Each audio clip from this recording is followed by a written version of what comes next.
Welcome to the banker lamp. Please enjoy the video. You start by confirming power and removing the cover so you can access the latch. Do this now. Once the battery or mains is secure, remove the screws and set them aside in order so you don't mix them. Make sure the latch body is approximately aligned with the strike plate, aiming for about a 1/8 inch gap. This early alignment prevents binding.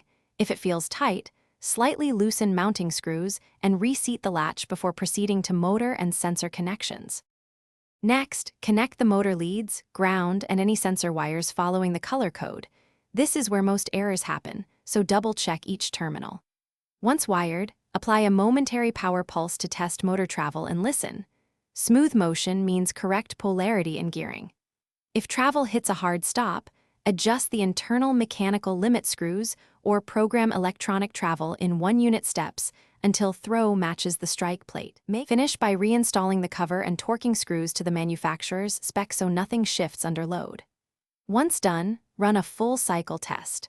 Lock and unlock using the control interface and then the manual key to confirm consistent operation. Aim for about a 1/2 to 1.5 second actuation time. If the latch binds or won't move, cut power immediately, recheck alignment and strike plate clearance, remove any debris. Then reapply power and retry. The majority of problems are simple mechanical interference.